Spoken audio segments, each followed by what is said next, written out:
अस्सलाम वालेकुम सारे पाकिस्तानियों।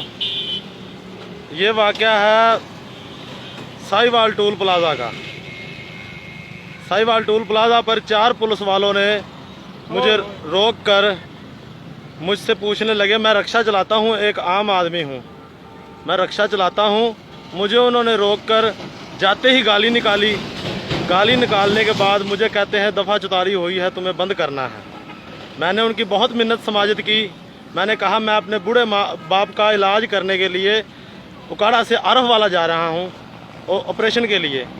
ये मेरे वालिद साहब हैं, ये मेरे वालिद साहब हैं, ये इनका ज़ख्म है, ये इनका ज़ख्म है।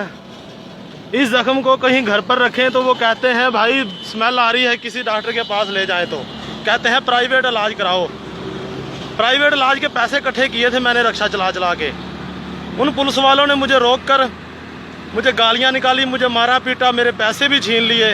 एक पुलिस वाला है मोहम्मद अब्बास बलोच, साहिवाल ASI, उसके साथ था सरदार AR, जिसका नंबर है 504C। इन लोगों ने साथ एक ट्रैफिक पुलिस वाला था नासिर।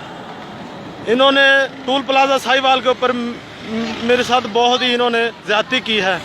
मैं अपील करता हूँ जनाब मोहम्मद वज़ीर आज़म इमरान खान साहब से और जनाब मोहम्मद हमारे वज़ीर आला पंजाब सरदार उस्मान बुज़दार साहब से भी मेरा क्या कसूर था, मुझे वो बताते भी मैं लॉकडाउन में अपने बाप का इलाज ना करने के लिए जाता। पाँव में बैठा रहा मेरे बाप, इनके पाँव में। इन्होंने मेरे बाप को पाँव में बिठाया है, मेरे साथ बहुत ज़्यादती की है, पर मैं रोऊंगा नहीं। मैं पाकिस्तानी हूँ, मैं फिर कोशिश करूँगा, मैं रोऊंगा नहीं, क्योंकि पाकिस्तानी का जज्बा बहुत ज़्यादा होता है। उन्होंने मेरे साथ बहुत ज़्यादती की है। बस ज़्यादा से ज़्यादा इसे शेयर करें ताकि ये मेरा पैगाम पहुंच सके। ये देखें नाजरीन, ये देखें, ये वो ज़ख्म है, ये वो ज़ख्म है जो जवाब दे दिया है। डॉक्टर कहते हैं इसके सर्जन काट के देगा, इसके सरकारी में नहीं काटेंगे। पैसे मेरे पास नहीं है, पैसे मैंने इकट्ठे किए थे, मैं रिक्शा चलाता हूँ। मेहरबानी प्यारे पाकिस्तानियों, ज़्यादा से